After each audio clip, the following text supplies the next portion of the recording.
Mudança, inovação e disrupção. Vamos falar da diferença dessas três coisas. A mudança é quando você tem uma série de opções e está comprometido com uma. Então você resolve mudar. Exemplo, mudar do Windows para o Linux. Muitas pessoas fazem isso.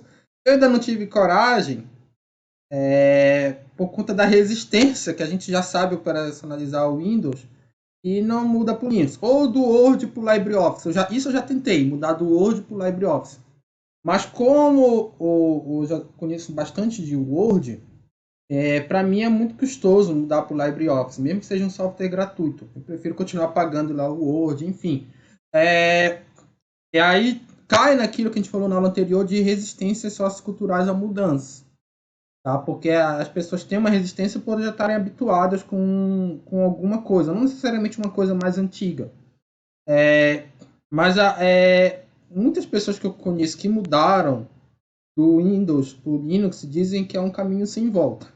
Então, que prefere o Linux, né? A questão, geralmente quem entende mais de informática também. Beleza, mas isso aqui é uma mudança, simplesmente uma mudança. Uma inovação é quando você tem uma série de opções e está comprometido com uma. Então surge uma nova opção melhor em pelo menos um aspecto. Exemplo, mudar do carro próprio para o Uber. Tá? Tem um aspecto que inegavelmente é melhor. Você tem mais conforto. E você não vai se preocupando com o trânsito. Quem mora em uma grande cidade sabe quanto que isso é estressante. Mas muitas pessoas preferem ir do carro próprio. Porque, geralmente, meus colegas que preferem carro próprio, eu prefiro o Uber. Nem sei dirigir e nem pretendo. Só pretendo dar de Uber. Mas, mais liberdade, você não fica dependendo de ninguém, pessoas que gostam de dirigir, que gostam de cuidar de carro, gostam de ter esse trabalho, mas respeito, mas para mim Uber é melhor em nenhum só aspecto, inclusive no aspecto econômico, se a gente pensar no financiamento de um carro, trazer para valor de presentes e tudo mais, sai mais barato andar de Uber. Só sai mais em conta o carro quando você trabalha com o carro, né? Mas os educadores financeiros, muitos mostram esse cálculo, né? Assim como sai mais barato você morar de aluguel do que financiar um imóvel. Geralmente é isso, tá? Claro, vai ter todas as exceções, mas no geral é isso. Pode ter uma outra exceção, uma casa que esteja muito barata, outras coisas. Mas um dos aspectos que eu já coloquei essa conta no papel, bem mais em conta ter Uber do que um carro próprio. Tá, mas aqui ainda assim, que o Uber pareça, e muitas pessoas têm trocado o carro próprio pelo Uber, não é em todos os aspectos que a inovação é melhor. Então, por isso que outras continuam com o modelo antigo, né? No caso aqui, o carro próprio. A disrupção é quando você tem uma série de opções, está comprometida com uma, então surge uma nova opção que torna todas as outras irrelevantes. Tá? Então, aqui não vai ter discussão. Vamos dar os exemplos aqui. Fragmentação do poder extraordinário. Então, redes sociais fragmentando o poder das mídias tradicionais. Isso aqui é um caminho sem volta. Antes, diziam, né, que a Globo escolhia presidente do Brasil. A Globo queria que o Fernando Collor ganhasse. Então, o Fernando Collor ganhou. A Globo queria que o Fernando Henrique. Depois a Globo quis o Lula. E aí o Lula ganhou. Então, porque era muito forte mesmo a mídia tradicional. A Globo, a ditadura se manteve porque a Globo apoiou. Então tá. Hoje em dia já não é mais assim.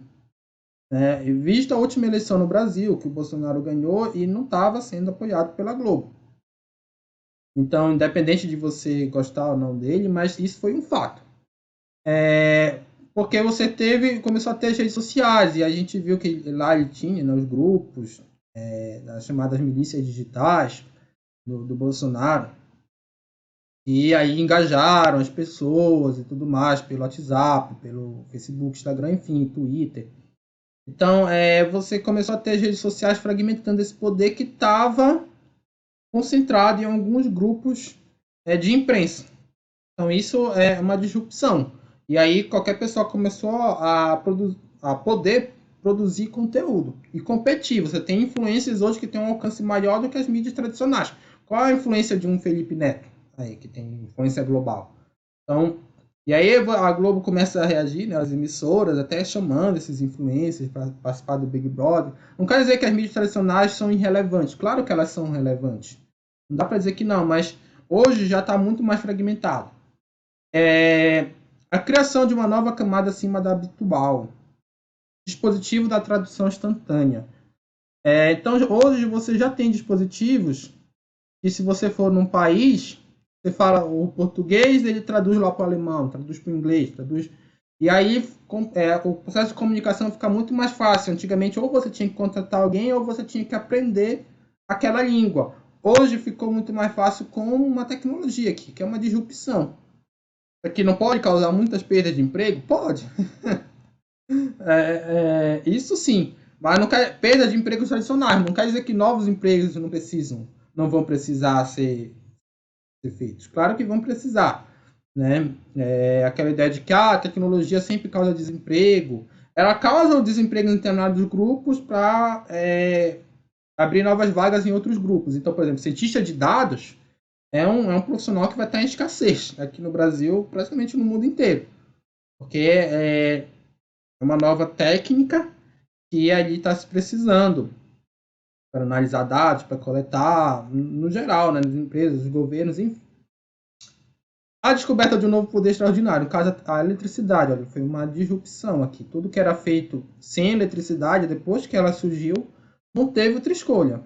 Foi ela que prevaleceu. Tá? Então, olha só, alguns exemplos de inovações disruptivas. Pegou da Conferência Nacional das Indústrias de 2007 ainda. 2017 ainda, então já faz um tempinho, mas ainda hoje todas elas são importantes. A inteligência artificial e o Big Data, que possibilitou a customização em massa, porque na administração tradicional a gente divide, inclusive tem duas grandes estratégias de negócio. A customização, que visa diferenciação, que a Toyota aplicou no caso de carros personalizados, e a produção em massa, que é mais antiga, que a Ford começou a aplicar, que visa a economia de custo e ali a oferta de produtos padronizados. Então você teve essa passada, na verdade, da Ford para a Toyota, que são das empresas ícones aí desses movimentos, mas que não atingiu só o setor automobilístico. Então, e até hoje se diz muito que as empresas competem ou por escala, que é a produção em massa, ou por valor, que é diferenciação. E, por exemplo, uma empresa pequena nunca vai conseguir competir por economia de escala nessa visão tradicional, porque ela sempre vai ter uma empresa grande ali naquele setor que vai conseguir ali ter uma economia de custo e ganhar nas margens de lucro da empresa pequena. Então, dei um exemplo uma vez, uma aluna que ela tinha ali um depósito de bebida.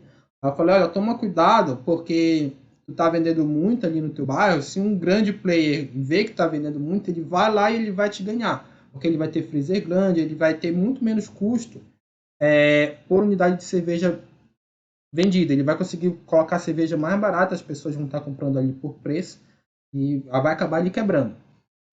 A solução seria você oferecer alguma coisa diferencial, né? Um tratamento diferencial, talvez, para manter os clientes fiéis. Ok. E aí se fala que com Big Data, esses grandes dados aí que essas redes sociais usam, Google, enfim, que consegue ter uma programação tão eficaz que é a customização em massa, ou seja, ele te oferece ali, é só você entrar no YouTube, qualquer rede social e ver os anúncios. Os anúncios são voltados para aquilo que você mais consome.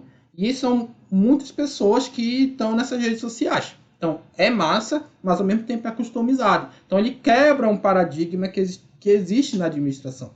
De que ou você compete por massa ou por customização. Então, por conta dos Big Dados, eles já fazem todo o sistema que te joga ali o anúncio daquilo que tu quer ver sempre. Isso é muito questionável também, porque aí você fica só retroalimentando e você pode perder a sua tolerância com o diferente. Muitas pessoas acabam perdendo.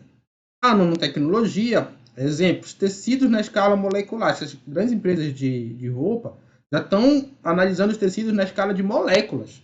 Então é bem inovador. A chamada internet das coisas, IoT, que são tecnologias interligadas. Você tem ali um relógio que você aperta nele e acende a luz, ou a luz acende ali com o seu calor, e aí você aperta nele e atende o seu celular, e aí liga o seu computador, abre a torneira da sua casa. Aí você tem aquele robozinho da Amazon Alexa que ela limpa a casa, faz um monte de coisa. Então, tudo isso funcionou por via Bluetooth ou via internet, né? Geralmente internet das coisas. E aí tudo fica interconectado. Essa é a ideia da internet das coisas, de um monte de coisa interconectada pela internet. Isso é muito disruptivo. Sensores de impressão 3D. Impressão 3D, então você tem uma peça e aí você consegue imprimir ela mesmo estando em outro país. E ali é um insumo importante para o processo produtivo. Biotecnologia, se aumenta a eficiência produtiva ecológica dessa questão ambiental, tá? Essa é uma grande discussão. A tecnologia resolve a questão da crise ambiental, e aqui no canal a gente tem aulas sobre desenvolvimento sustentável, mostrando as diferentes escolas sobre desenvolvimento que pensam sobre isso. Mas o fato é que uns vão dizer que ela de fato resolve o problema, outros vão dizer que ela só adia, mas algum impacto positivo pode ter sim, em termos de ser uma produção mais eficiente do ponto de vista ecológico. A realidade virtual, tá aí o metaverso, né? O Facebook mudou até o nome, agora é Meta, né? Então, pessoas vão poder viver no mundo virtual. Isso já existiu, era The Sims, o nome daquele jogo que tinha lá no início dos anos 2000. A pessoa vivia numa casa e formava uma família, e como uma vida real, só que no mundo virtual. Mas parece que o metaverso já é outra experiência, que você vai poder se conectar com óculos e falar com a pessoa distante, como se estivesse perto de fato com você. Então, tá por vir aí, vai nos assustar. Não vai nos assustar porque as coisas chegam aos poucos, mas assusta já pensar, né? Então é disruptivo. Bitcoin e blockchain. Nesse caso aqui, não só eu, como a maioria dos analistas, dizem que o que é mais disruptivo é o blockchain. Porque o Bitcoin é uma moeda digital, e acredito que nem foi a primeira, mas foi a primeira que teve grande sucesso, que se popularizou, mas hoje existem muitas outras. Monera, eu não conheço tanto esse mundo das moedas digitais, mas tem aquela lá do Elon Musk, tem até a moeda do Ronaldinho Gaúcho. Então, moeda digital existe aos montes, e todas elas, ou pelo menos aquelas que não são golpe, né, porque muitas são usadas para golpe, mas aquelas que são mais sérias, o Ethereum também é uma moeda, elas usam essa tecnologia aqui do blockchain, que é a tecnologia de você ter uma rede horizontal descentralizada que dá lastro para aquela moeda. Porque o que dava lastro para a moeda, papel moeda, dinheiro, enfim, era sempre o governo. Lá, então você pega um real, 100 reais, por exemplo. Tem lá um código do Banco Central do Brasil. E aqui, quem está te dando uma garantia de que aquilo vale alguma coisa é o governo brasileiro. Se o Brasil for mal, a moeda desvaloriza. Se estiver em crise, vê o que acontece na Venezuela. A história do dinheiro isso começa lá com a garantia dos feudos, né, do papel moeda, enfim. Então vai por aí. Só que não vou me alongar nessa história, só que hoje, então sempre lá, inclusive antes da Idade Média, foi sempre algum governo, o Estado, no seu papel, né, de Estado moderno, desde lá da Idade Média, dando uma garantia, dando lastro, que a gente chama tecnicamente de lastro, uma garantia de que aquele papel, aquela moeda vale tal coisa, e com ele você pode comprar outras coisas. 100 reais você pode comprar 3 litros de gasolina, que a gasolina encareceu. Mas enfim, tá, beleza. Com o Bitcoin e outras moedas digitais, quem está te dando garantia é a tecnologia do blockchain. Não é mais governo nenhum. Por isso que os chamados anarcocapitalistas, capitalistas anarquistas, adoram Bitcoin. Porque eles são contra qualquer tipo de governo. E aí, como o lastro não está no governo, eles já acreditam que seja mais seguro, porque o governo imprime moeda e uma hora vai é uma bolha, eles entendem o governo como uma bolha inflacionária, uma hora vai estourar e governo nenhum vai poder dar garantia de nada. E eles acreditam que o Bitcoin seja mais seguro, não necessariamente o Bitcoin, mas uma moeda digital que tem a tecnologia do blockchain. Tá? O fato é que o blockchain ele é uma tecnologia disruptiva. Ele não é só usado para Bitcoin, também pode ser usado para outras coisas. Mas ele é uma tecnologia disruptiva, isso é inegável. Tá? Vamos lá. A robótica avançada. Exemplo, os carros autônomos. É um pouco aqui dentro de inteligência artificial, então imaginar que no futuro as pessoas. O Uber já era uma inovação não, uma mudança, né? Agora imagine um carro autônomo. E já existe em muitos casos, o fato é também as ruas estarem adaptadas para os carros autônomos, mas também existem projetos de construir ruas, inclusive não no térreo, né, mas aí pontes aéreas com carros, tipo naquele desenho dos Jacksons, que eles andavam em carro, em quase que aviões, carros pequenos ali, parecidos aviões, naves, né? Então se pensa nisso, mas já com o controle de um robô. Então, alguns exemplos interessantes da gente pensar de disrupções que estão hoje no mundo e que a gente tem que ficar atento a conta aí profissional, se for atuar numa empresa, enfim, na própria nossa vida cotidiana.